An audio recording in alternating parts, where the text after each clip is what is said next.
Olá, tudo bem com você, profissional da saúde que quer atuar no aleitamento? Vou te fazer uma pergunta. Você está preparada para desvendar os fatos e boatos da amamentação? Não são só as famílias que precisam saber o que é fato e o que é boato, mas você também precisa saber para poder cuidar de forma correta do seu binômio, da sua mamãe e do seu bebê. Depois da vinheta eu vou te contar alguns fatos e boatos sobre a amamentação.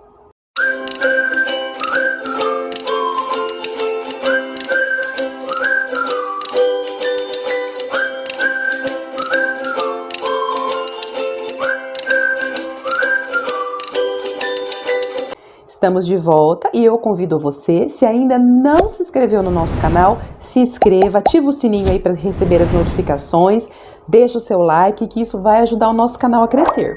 Mas vamos começar então com os nossos fatos e boatos da amamentação.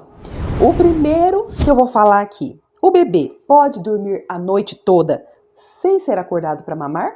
Então tá lá, ó, o bebê nasceu, tá na maternidade e a mãe tá muito cansada e aí vem a acompanhante e fala assim: deixa o bebê dormir. Se ele tá dormindo é porque ele não tá com fome. E você, profissional, o que você vai responder? Pode ou não pode?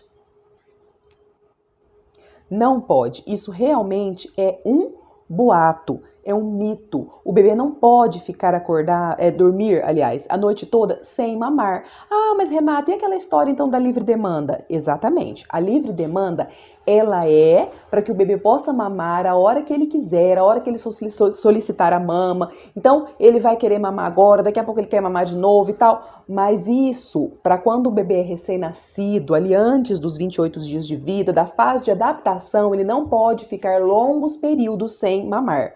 Ele pode estar fazendo uma hipoglicemia e a mãe simplesmente achar que ele está dormindo. Mas ele está hipoativo e aí ele está fazendo uma hipoglicemia porque ele está com pouca quantidade de energia. E o que é que melhora e evita a hipoglicemia do bebê? O leite materno. E nós sabemos também que quanto mais o bebê suga, mais rápido o leite vai descer. Então, para a mãe ter uma boa produção do leite, esse bebê tem que sugar. Ele não pode ficar uma noite inteira dormindo sem sugar o seio materno. Principalmente nesse caso aqui, para evitar hipoglicemia. E isso eu falo no primeiro mês de vida. Depois do primeiro mês, e aí o bebê não tem mais esse risco de hipoglicemia, porque ele não está mais naquela fase de adaptação extraútero. Então, é claro que tem os meses da esterogestação, que nós chamamos. Mas essa parte da amamentação é importante que o bebê seja acordado durante a noite para mamar, sim, até ele deixar de ser um recém-nascido. Então, o bebê, quando derem essa orientação lá na maternidade, que o bebê tem que dormir a noite toda, não, o bebê não tem que dormir a noite toda sem mamar. Se você estiver no plantão, você vai no quarto ver se o bebê está sendo acordado para mamar. A hora que você for dar um remédio para a mãe, a hora que você for olhar os sinais vitais, já pergunta para o bebê, para a mãe, se ela está amamentando, qual foi a última vez que amamentou. Então, o bebê precisa sim ser amamentado durante a noite também. Mais um aqui. Ah, tá. Se o bebê não puder sugar o seio materno, pode fazer ordenha e armazenar esse leite? É claro que pode, sim. Isso é fato, isso é verdade. Então, se por um acaso o bebê nasce prematuro, ou nasce cansadinho, com alguma complicação que o impeça de sugar o seio materno, ou a mãe tem alguma complicação que a impeça de amamentar, impeça que esse bebê seja colocado para sugar o seio materno, assim que possível, ela deve realizar a ordenha de estímulo para estimular a produção, e se ela já tiver a produção, vai realizar essa ordenha para que esse leite seja armazenado lá no banco de leite, lá no lactário do próprio hospital, da própria instituição onde esse bebê nasceu, para que possa ser oferecido para ele o mais precoce possível. Porque se o bebê não foi amamentado, porque às vezes não estava em condições, então vai guardando aquele leite para quando ele puder receber, ele receba o leite ordenhado da sua própria mãe. Esse é o melhor leite para ele. E às vezes ele vai poder fazer também aquela colostroterapia, que é passar 1 ml de colostro na bochechinha do bebê de 3 em 3 horas.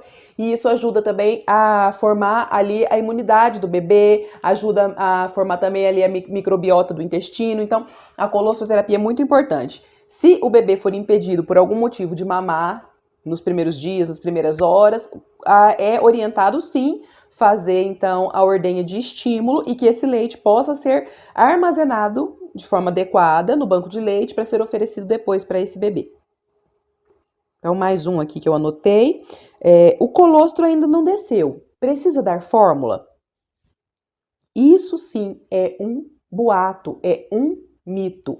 As famílias ficam muito preocupadas achando que o bebê vai passar fome. É só isso que eles se preocupam. É um bebê recém-nascido, indefeso e tá com fome porque a mãe não tem leite ainda, então tem que dar fórmula. E lá na maternidade, as famílias pressionam a equipe para que seja oferecida a fórmula porque o bebê tá com fome. Às vezes você vai escutar algumas famílias falando assim: não tem problema não, eu tenho dinheiro, eu vou lá e compro a fórmula e trago aqui para dar pro bebê. Mas o meu bebê não vai passar fome. Você então tem que estar preparada para orientar essa família de forma adequada. E como deve ser essa orientação? Nós sabemos que o colostro, que é o primeiro leite, que às vezes até você vai escutar assim, ó, já desceu o seu leite? Não, não, só o colostro. Mas o colostro é leite, é a primeira fase do leite. E ele tem em torno de até 72 horas para descer, do terceiro ao quinto dia. Em alguns casos ele desce antes mesmo, mas na maioria das vezes ele vai demorar para descer. Do que vai depender? Quanto mais o bebê sugar, mais rápido esse colostro vai descer. Salvo quando a mãe tem obesidade, hipertensão, diabetes, alguns problemas endocrinológicos, e aí esse leite talvez possa demorar um pouquinho mais para descer. Se fez alguma cirurgia na mama, e aí às vezes pode ter algum atraso nessa apojadura, que é a descida do leite. Mas o que precisa saber, o que você precisa saber para orientar de forma correta as famílias que estão lá na maternidade com o bebezinho recém-nascido, é que tem que colocar o bebê para sugar, que quanto mais ele sugar, mais leite vai ser produzido. Às vezes elas acham que é pouca quantidade, porque esse prêmio sai pouquinho. Mas o estômago do bebê nos primeiros dias ele é muito pequenininho. Ali no primeiro dia de vida vai caber no estômago dele em torno de 5 a 7 ml. Então só um pouquinho mesmo de colostro que sai já é o suficiente para ele e é muito importante para ele.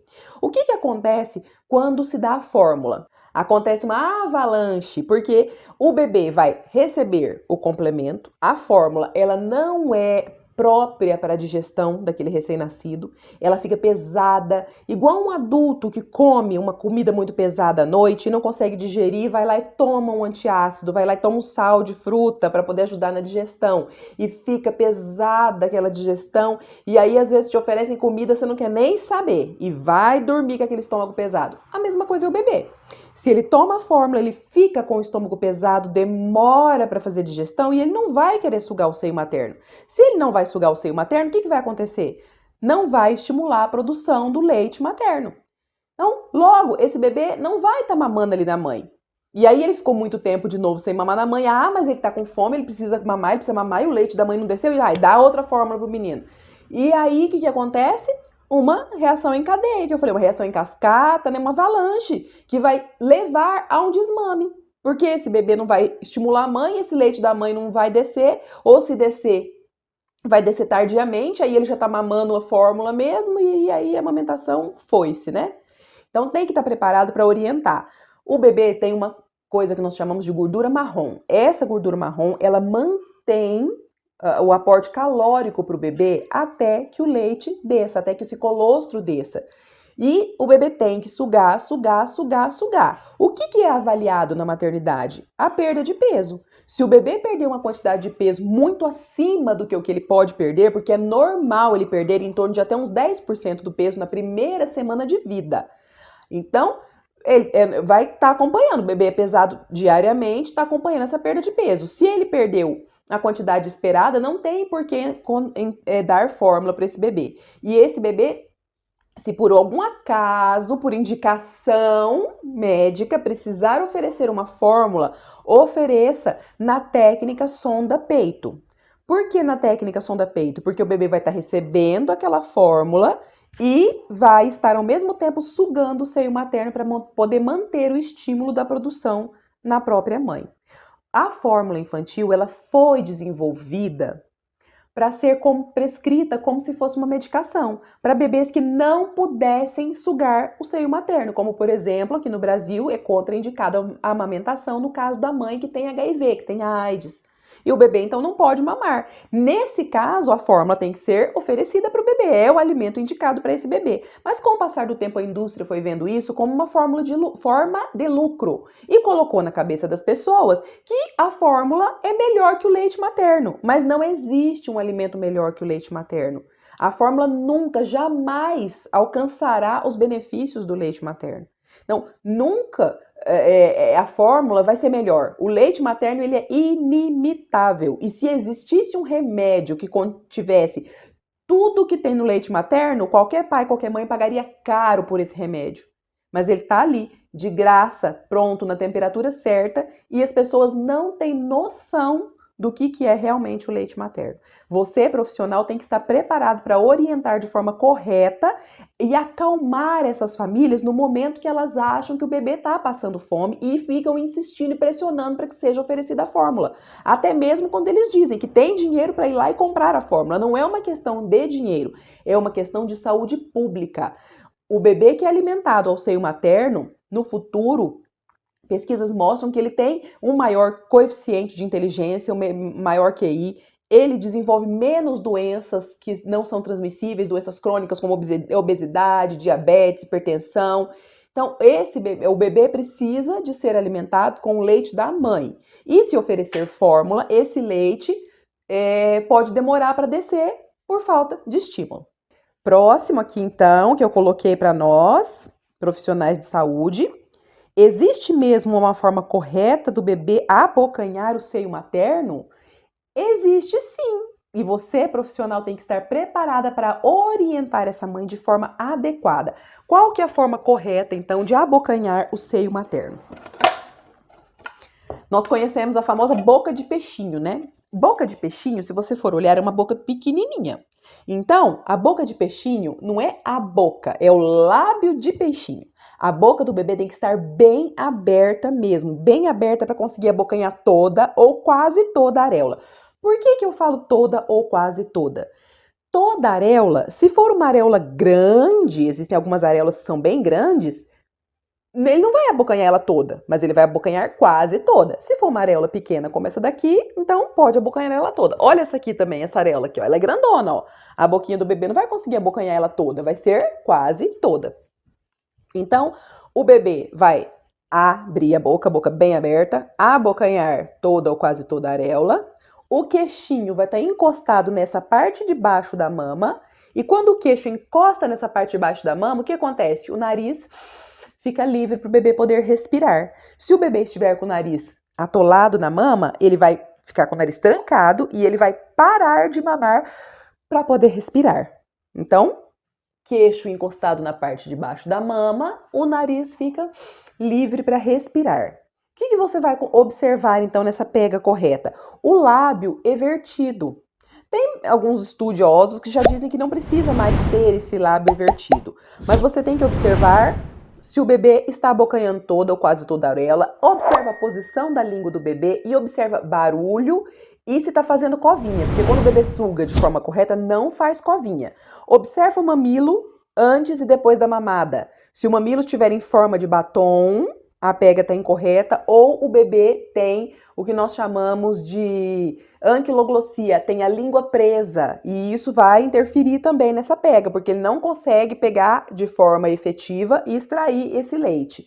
Então é uma outra coisa, para um outro momento, para nós falarmos sobre essa língua presa. Mas então observe como que tá a mama, o aspecto dela, tá ferida, tá machucada, tá vermelha demais, o bico, como que ele tá, e isso tudo vai te mostrar se essa pega está correta ou incorreta. A mãe sentiu dor? Pega incorreta. Não pode sentir dor. Amamentar, gente, não dói. Isso é um mito, é um boato dos maiores que nós ouvimos, infelizmente, até no meio da saúde. Ai, tá doendo para amamentar. Mas é normal, daqui a pouco você acostuma. Não, você profissional não pode falar isso. Não é normal, a amamentação não é para doer. Se doer, tem alguma coisa errada, sim. A mãe vai sentir uma sensação da pressão da sucção do bebê, mas dor, não. Se doer, tem alguma coisa errada. Então, tem sim uma forma correta e você, profissional, tem obrigação de saber qual é essa forma correta do bebê pegar o seio materno para orientar a mãe e o bebê. Por quê? Uma coisa que as pessoas dizem que é instintivo amamentar e que o bebê nasce sabendo, não é verdade, não. O bebê não nasce sabendo amamentar e a mãe precisa saber amamentar, aprender para poder ensinar ao bebê. Ensinar para ele ser colocado de forma correta. E quem é que ensina essa mãe? Nós, profissionais da saúde. Agora mais um, então, o que é? O bebê chora muito, quer mamar o tempo todo. Será que o leite é fraco? Esse é um boato, é um mito dos maiores. Leite materno não é fraco. Por mais que você olhe o colostro e ache que ele é aguadinho, ou você veja o leite de uma outra mulher mais encorpado e acha que o seu é mais ralinho, não existe leite fraco. O que acontece? O bebê chora porque tem alguma coisa errada. Ele chora por fome, ele chora porque tá com muito calor, por excesso de roupa, que as vovós, na maioria das vezes, têm essa mania de achar que tem que agasalhar demais o bebê, e o bebê com excesso de roupa, ele começa a suar, ele perde peso, ele para de mamar, e aí ele vai dar temperatura alta, o pediatra vai querer investigar por que esse bebê está com febre e vai atrasar a alta. Então, o excesso de roupa também atrapalha. O bebê pode chorar porque está com a fralda cheia, ou talvez até porque esteja com dor. Mas o que tem que observar então? Por que o bebê está chorando? Ele está chorando porque está com fome? Pode ser por outro, ou por frio também. Falei do calor, mas também pode ser por frio. Os bebês, eles sentem calor e frio igualmente nós adultos. Se nós estivermos com frio, eles estarão. Se nós estivermos com calor, eles estarão. O que é que interfere? Se o bebê estiver com calor e continuar ali com aquele monte de roupa, e isso vai ser muito mal para ele. Eu vou contar para vocês uma história. Eu recebi uma ligação de uma mãe desesperada. Falou para mim assim, ó, eu tô com a mama muito cheia, tá empedrada e eu tô com febre. Então, a minha sogra disse que não é para mim amamentar o bebê, porque senão eu vou passar febre para ele. E eu orientei, falei, olha, não, você não tem problema de passar febre para ele. Ele precisa esvaziar a sua mama, ele precisa sugar para que essa mama possa desfazer esses nódulos. Expliquei para ela como que ela tinha que fazer a massagem para amolecer, colocar o bebê para mamar, fazer a ordenha e para que o bebê pudesse ele esvaziar essa mama. Tá, aí passou algumas horas, ela me ligou de novo e ela tava assim um pouco mais brava, né, mais áspera, e falou assim: Olha, o meu bebê tá com febre. E ele pegou essa febre de mim porque eu dei o mamar pra ele com o peito empedrado. E minha sogra falou que não era pra mim dar, e você falou que era pra mim dar, e agora meu bebê tá com febre. E eu falei: Então, calma. Primeira coisa, onde que seu bebê tá agora? Ah, ele tava dormindo. Eu falei: Como que ele estava dormindo? Ah, tava dormindo enroladinho, tava com o cobertor, tava com o body, a calça, o macacão. Aí ela mesma já parou, porque era um domingo à tarde, quente, era um domingo que tava com um sol muito, muito quente. Ela mesma, quando começou a falar para mim e que situação que o bebê estava, ela já parou na hora. Ela entendeu. E aí eu falei para ela, então você vai tirar a roupa do seu bebê, vai deixar ele mais à vontade, daqui a pouquinho você vai medir a temperatura do seu bebê de novo. E aí você vai voltar a conversar comigo, e a gente vai conversar. E aí passou um pouquinho, um tempinho, ela me ligou de novo e falou assim: realmente, ele não tá com febre, era o excesso de roupa. Então, quem é que sabe orientar de forma correta essa mãe? Nós, profissionais de saúde, porque ela tem uma rede de apoio que talvez não está preparada, mesmo tendo boa vontade, que não faz por mal, mas por falta de preparo ela orienta. E de quem que essa mãe vai ouvir? Da pressão da rede de apoio que está lá junto com ela. Você não está lá junto com ela o tempo todo, só se for na hora que ela estiver internada. Mas quando ela vai para casa, você faz a visita, mas você não vai estar lá o tempo todo. Então você tem que mostrar para ela propriedade. Você tem certeza daquilo que você está dizendo e ela vai passar a confiar em você. E ela mesma vai perceber. Eu não precisei falar para ela que o bebê estava muito aquecido, eu só perguntei como que o bebê estava. Ela começou a me contar e de repente ela mesma percebeu. Coberta, body, calça, macacão, talvez até de plush, que é aquele bem quente. Tudo isso, né, faz a temperatura do bebê aumentar. Então, o bebê chora por que mais? O bebê chora, às vezes ele não é porque ele tá chorando, ele quer sugar. Ele sugou agora, aí passa um pouquinho, ele quer sugar de novo, daí a pouco ele quer sugar de novo. Por quê? O bebê suga porque ele quer conforto, ele quer vínculo, a sucção não nutritiva. Muitas pessoas falam assim, esse bebê ele não quer mamar coisa nenhuma, ele tá só chupetando. Não é que ele tá chupetando, ele tá fazendo a sucção não nutritiva, porque ele não tá sugando para ser alimentado, ele está sugando porque ele quer ficar ali juntinho com a mãe. Afinal de contas, ele ficou lá 9 meses dentro do útero materno e de repente agora vai querer que ele se separe da mãe e fica lá o tempo todo no berço dormindo? Mas você não pode ficar com ele o tempo todo que você vai pôr manha nele. E depois que você põe manha no bebê, ixi, aí vai ser difícil, hein? Gente, não tem disso. O bebê precisa se sentir amado, precisa se sentir protegido. Às vezes o bebê tá tremendo, geralmente na hora do banho. Você tira a roupa do bebê para dar banho e o bebê dá aquela tremidinha, tremidinha, tremidinha, e aí já vem a avó, ai, ele tá com frio, ele tá com frio, tá com frio. Não, ele não tá com frio. Ele está liberdade, ele está em liberdade, tá liberto demais, não tem nada ali para ele se sentir protegido. E ele tá tremendo por isso. Então o bebê ele ficou o tempo todo ali dentro do útero, fechadinho, apertadinho. De repente aquele excesso de liberdade, ele não sabe como agir naquele momento. E aí ele começa a tremer porque ele tá procurando alguma coisa, algum limite. Geralmente isso acontece mais na hora do banho. Quando o bebê tá com roupa, ele tem pequenos sustinhos, mas ele não fica tremendo. Então, esse tremor dele não é de frio. Esse tremor do bebê é porque está procurando um limite. E ele quer o quê? Tá ali juntinho com a mamãe, quer tá sugando sim o seio materno para se acalmar, para se sentir protegido. Então, nem sempre quando o bebê está chorando ou querendo sugar é porque o leite é fraco ou porque ele está com fome. Tem que saber reconhecer qual que é a necessidade daquele bebê naquele momento. Uma outra coisa muito importante que nós profissionais de saúde temos que ter em mente: Golden Hour. É tão importante assim?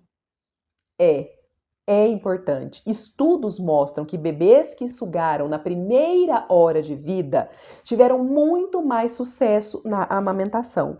Mas o que eu chamo a atenção sua como profissional de saúde, como profissional da amamentação? Quando se diz golden hour, é hora de ouro. O bebê tem que ser amamentado na primeira hora de vida, não é no primeiro minuto. Então o bebê nasce, seja de parto normal ou seja de cesárea, e é colocado em contato pele a pele com a mãe. Esse contato pele a pele já é o suficiente, deixa os dois ali.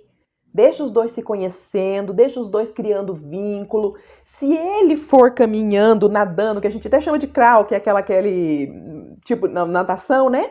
Que o bebê faz em direção ao peito e quiser sugar, tudo bem. Mas não precisa colocar ele para sugar, calma.